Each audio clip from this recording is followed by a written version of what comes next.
जिस घर में आप परवरिश करते हैं, पैदा होते हैं, उस घर से लेकर जब आप बाहर कदम रखते हैं सोसाइटी के अंदर, वहाँ से लेकर और फिर जब आप तालीम हासिल करने जाते हैं और अगर आप कोई काम करना चाहें, सब जगहों पर बहुत रुकावटें हैं। तुम्हारी फैमिली, अभी तो तुम फैमिली के साथ नहीं हो, तो तुम्हारी फैमिली में कौन कौन है? मैंने अपने आप को 22 साल की उम्र में आइडेंटिफाई किया। तो 22 साल तक क्या करती रही? 22 साल तक मेरे घर वाले मेरी फेमिनिटी की वजह से मुझे बाहर निकलने नहीं देते थे कि अगर मैं बाहर निकलूंगी तो शायद मैं बहुत सारी चीज़ों का शिकार हो जाऊंगी। और जब मैं घर से बाहर निकली तो शायद वो नहीं छप्पड़ फाड़ के निकलते आप। तो ऐसा है क्योंकि शायद मेरे पास वो प्लेटफॉर्म था। कोई स्कूल्स के अंदर बच्चे की इंडिविजुअलिटी पर काम नहीं किया जाता। देखिए एक बच्चा अगर स्कूल जाता है, हर बच्चा मुख्तलिफ घर से आता है, तो हमारे टीचर्स का तो वही जो हमारा निज़ाम बना हुआ है, बच्चे आए सबको पढ़ाओ, डंडे लगाओ और वापस घर भेज दो। ठीक है, बट व्हाई नॉट कि अगर कोई बच्चा मुख्तलिफ है तो टीचर ना कि उस बच्चे को रोके, जो कि मेरे साथ हुआ कि टीचर मुझे कहती थी कि अगर तुम्हें लड़के तंग करें तो तुम लड़कियों के साथ जाके बैठ जाओ, जो कि मेरे नहीं ख्याल के किसी मसले का हल है, क्योंकि उस वक्त मुझे भी नहीं पता था कि मैं मुख्तलिफ की हूँ। तो मैं उस वक्त लड़कियां भी एक्सेप्ट नहीं करती? हाँ, और लड़के भी नहीं करते थे। पर अब तो स्कूल के मेरे जितने भी क्लास फेलो से मैसेजेस करते हैं क्योंकि मैं मकबूल हो चुकी हूँ। बट अगर शायद मैं वही एक आम से ट्रांसजेंडर होती, अगर मकबूल नहीं, तो शायद वो मुझे इस तरह एक्सेप्ट नहीं कर पाते।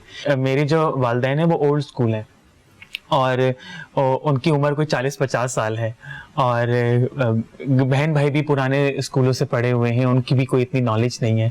मैं जब भी अपने घर वालों को समझाती हूँ तो वो आए बाय शाये कर जाते हैं। अभी तक हालांकि मैं इतना कुछ कर चुकी हूँ, इतना कुछ अब ऑन स्क्रीन भी आ चुका है कि फिर भी एक्सेप्टेबिलिटी, क्योंकि वो जो एक गैप है ना, उसको फिल करना बहुत मुश्किल हो रहा है। तो शुरू में जब, जैसे तुमने बताया कि तुम्हारे फादर की डेथ हो गई थी मेरे ख्याल से, तुम्हारी अम्मी ने क्या क्या फेस किया और कहाँ तक तुम्हारी अम्मी ने सपोर्ट किया, और कब तुमने डिसाइड किया कि you have to part ways, या तुम्हें अब अपनी इंडिविजुअलिटी के लिए मजीद घर से निकलना है? तो आसमा, मैंने आफ्टर माय फादर मैंने नहीं देखा कि मेरी अम्मी कभी रोई हो, बिकॉज शायद वो उन्होंने और बहुत स्ट्रांग बना दिया अपने आप को। और वैसे भी मैं पंजाबी फैमिली से हूँ, तो हमारे यहाँ औरतों को ही सिखाया जाता है कि बस आपने तो पंजाब दी शेरनी ना ऐसे ही रहना है। क्योंकि एक अनदर स्टीरियोटाइप है, क्यों नहीं एक पंजाबी औरत को कोई परेशानी हो सकती।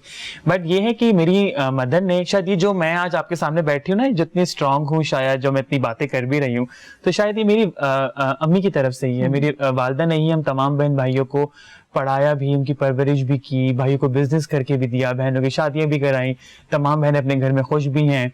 और अगर बहनों के ससुरालों में कोई मसला होता है तो अम्मी कहती हैं कि वो नहीं कहते कि हैंडल विद केयर करो, उन्हें बोला कि जैसा लग रहा है वैसा करो।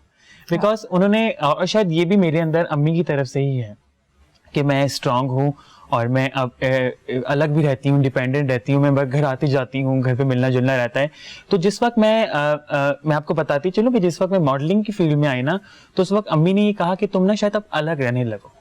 शायद उन्होंने ये बात इसलिए सोची कि अगर शायद मैं घर में रहती तो शायद वो जो मेरे एक्सटेंडेड फैमिली है या हमारे रिलेटिव्स हैं या हमारे नेबर्स हैं, उनकी वजह से शायद मेरी जिंदगी में और मुश्किलात पैदा हो जाती। वो जो हम देखते हैं ना कि किसी भाई ने अपनी ट्रांसजेंडर बहन का या किसी बहन का ऑनर किलिंग कर दी, तो वो इसी वजह से होता है कि वो पेयर प्रेशर इतना होता है ना आपके ऊपर कि भाई के दोस्त कह रहे हैं, बे यार तुम्हारे घर में ये कौन है और क्या है, और तुम्हारा भाई कैसा हो गया या तुम्हारी बहन कैसी हो गई।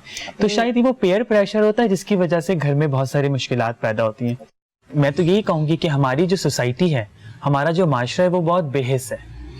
इतना बेहिस है कि वो समझता ही नहीं है कि सेंसिटिव चीजें क्या है और इनसेंसिटिव चीजें क्या है। इनसेंसिटिविटी ना कूट के भरी हुई है हमारे माशरे में। हमारे यहाँ पर तो हम चीजों को डिफरेंशिएट ही नहीं कर पा रहे हैं, और बहुत हम बेहिसियत की तरफ जाते ही जा रहे हैं और जाते जा रहे हैं, और हमें समझ नहीं आ रहा कि ऐसा क्यों हो रहा है।